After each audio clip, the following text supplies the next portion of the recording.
If you're a follower of true crime, then you're probably used to seeing people involved and co-conspirators get away with their parts in the crime time and time again. And this often leaves us with unanswered questions. The case of Lori Vallow and Chad Daybells may be no different. A recent interview between Melanie Gibb and Chandler Police has only left us with more questions and no answers. Despite that, I find a lot of things within the interview to be very interesting. A couple behaviors that Melanie Gibb portrayed were reoccurring throughout the interview, and I want to point those out. The first one is she refused to allow herself to take any blame for any part in anything. She made it a conscious effort to direct the blame off of herself and onto everybody else. And they came up with this stuff. I did not come up with it because I didn't know. I didn't even know what to say about it. Like I just said, like mine, I was talking about Jesus, right?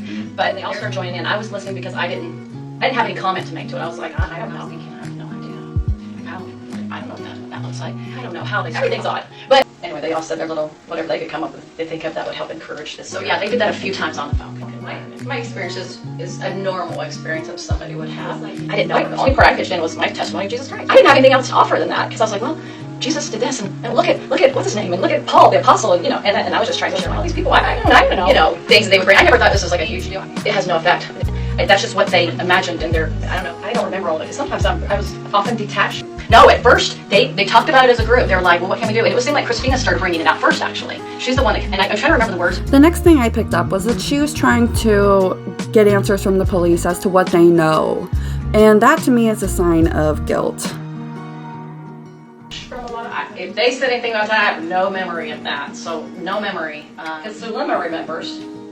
Yes? Some things. Okay. I bet you got a lot more information because of the text, so you guys know a little bit more about their whereabouts.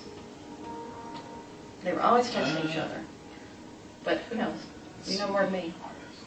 So this is the thing, is I think because he 100% believed in it, he had to, because at this point he had probably killed the kids, is my guess. He probably did it. I don't know. I'm guessing. Maybe you guys are guessing too.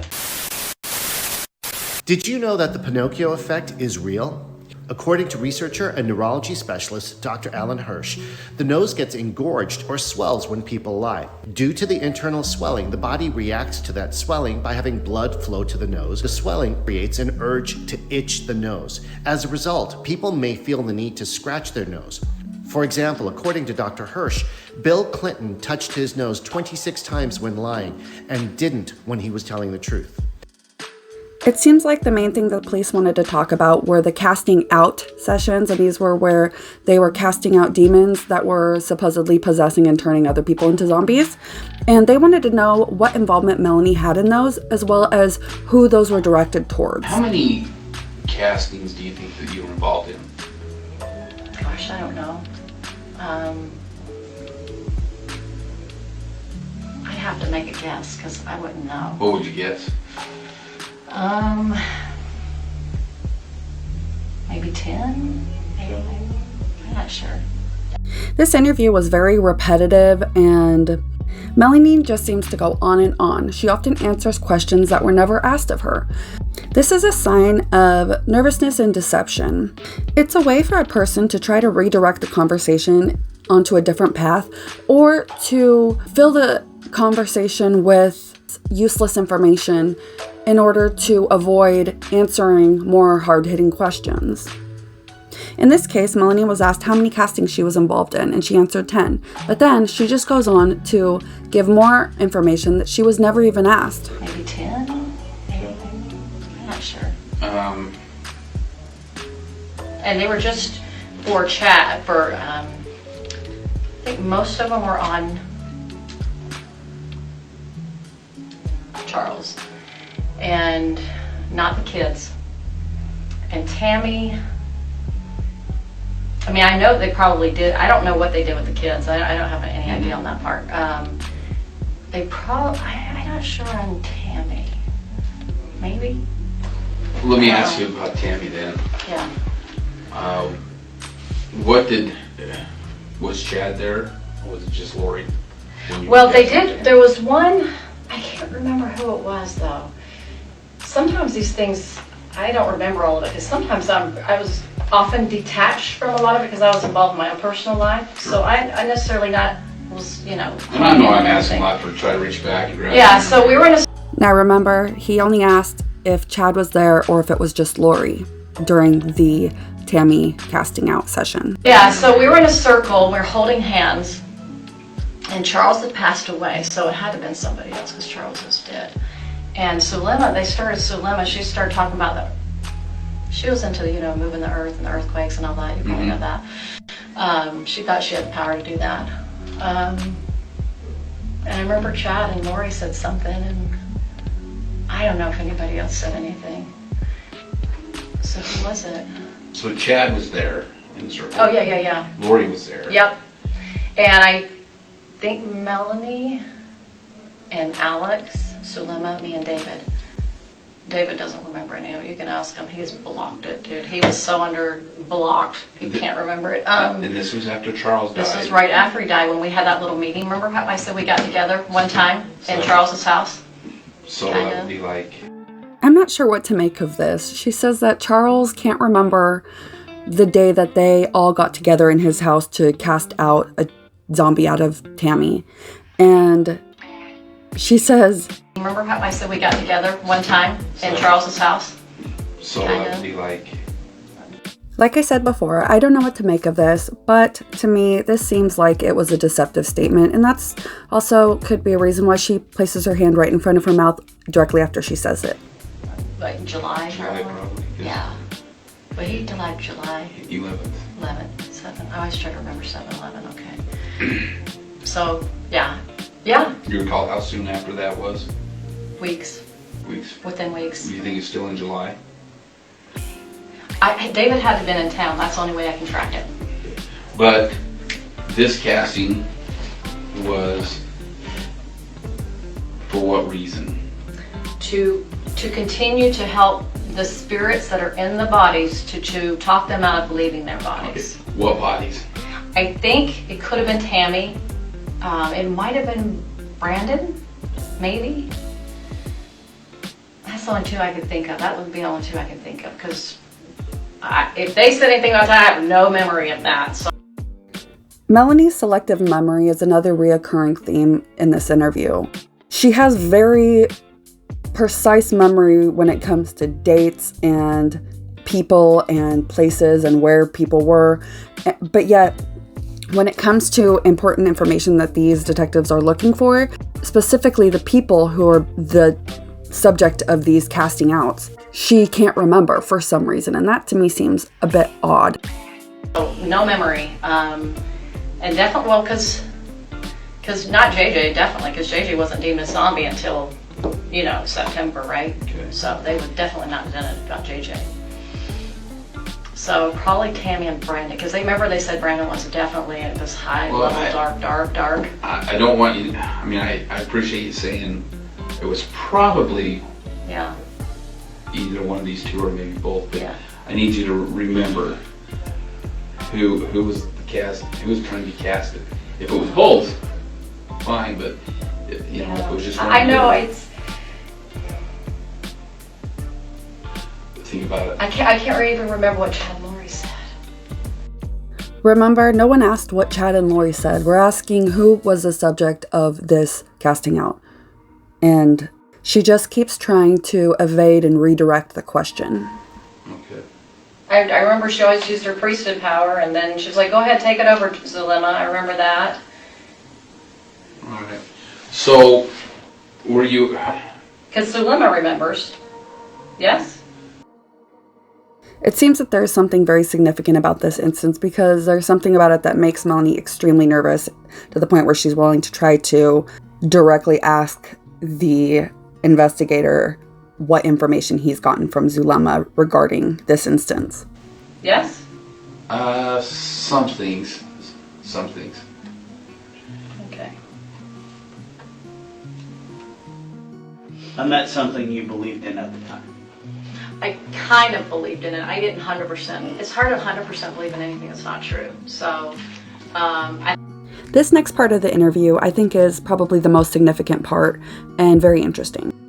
It got really weird after that, actually. She called Chad. She's like, did we get the body? We had a prayer, did we get the spirit out? Because he would be the one that deemed it, and he'd say, yes, it left.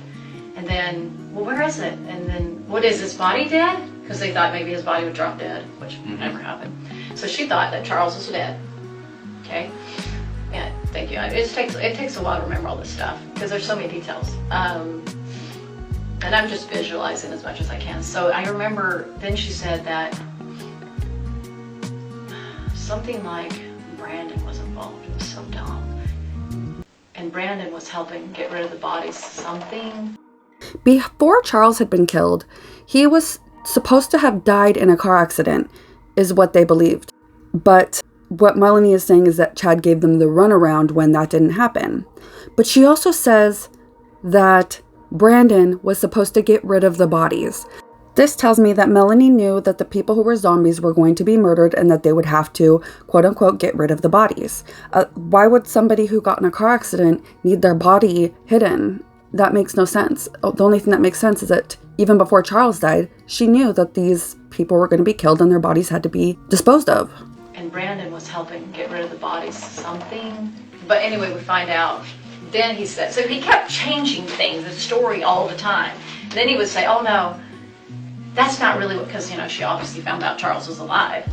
Oh, that's not what happened. It was Brandon's father's body that died or something stupid like that. He would always try to put it off, like find an excuse why it didn't work. So when, that first time she said that Charles was going to get in the car accident and die, that January, because I remember it was right around my birthday, and then, because it was right after Christmas, and then I said, well, why didn't he die? And then Charles's excuse, which was always Julie Rose's excuse that I heard.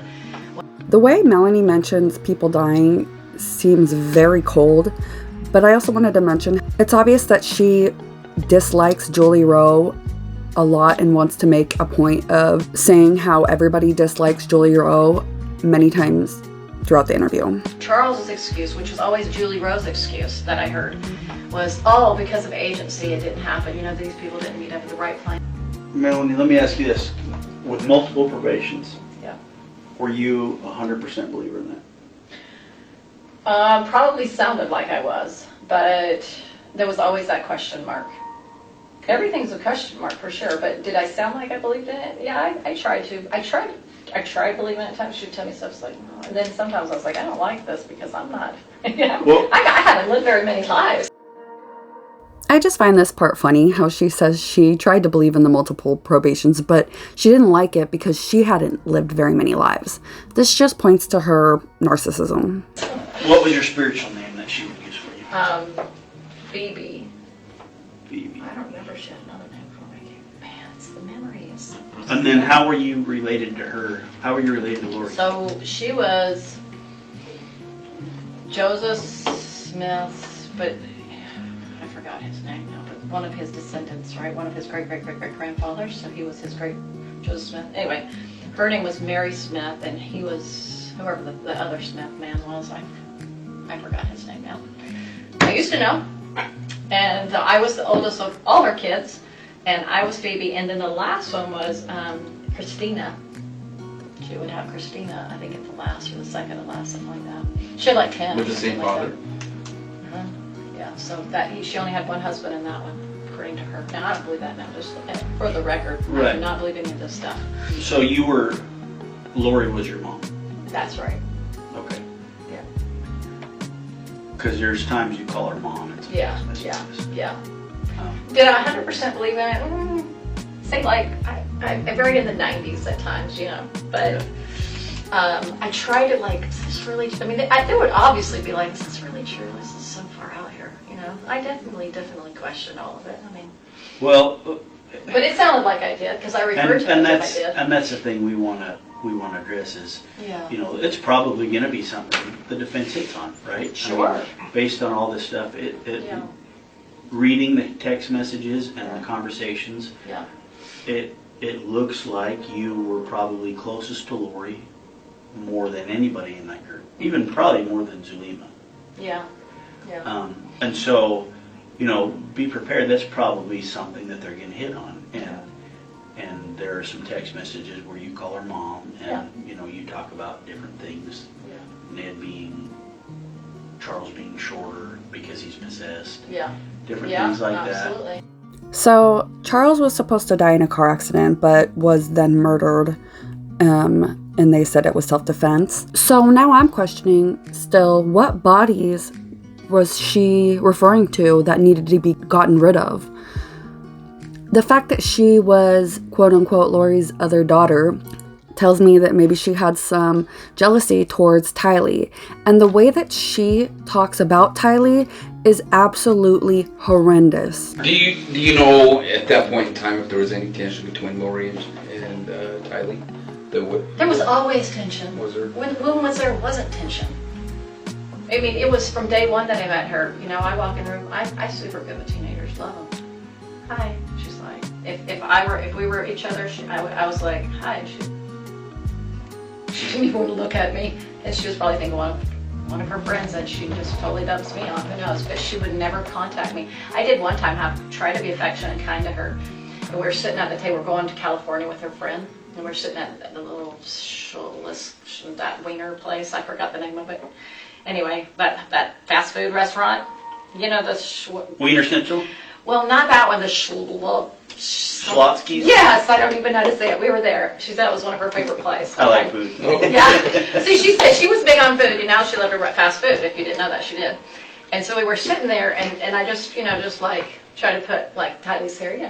Women just do that kind of stuff. And I just pulled her hair off, and she was like, you know what I mean? I was like, and I didn't take it personally. I knew her mom was her mom. Like, she had a rough life. I was like, whatever.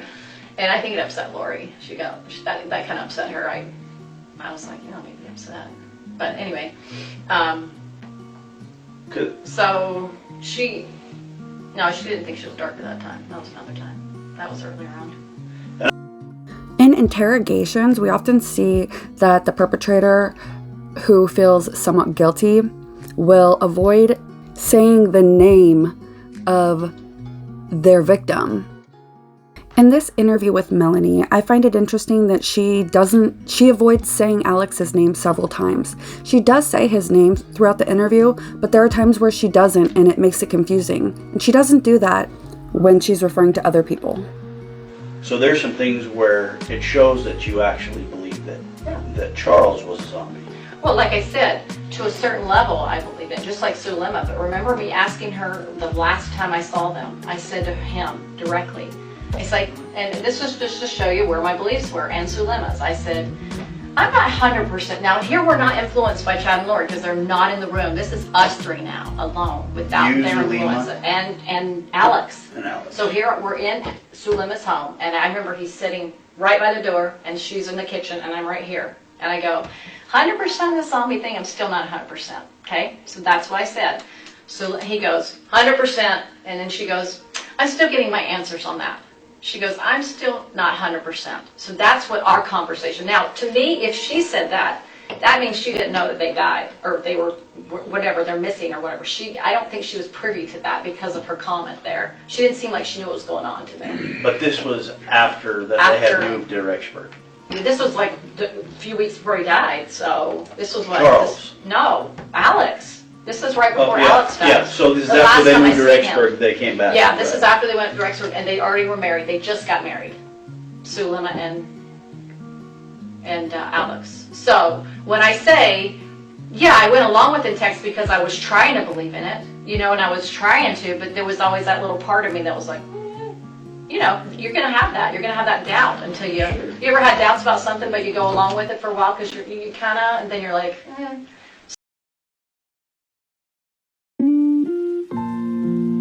There are many more significant moments in these interviews, so stay tuned for part 2.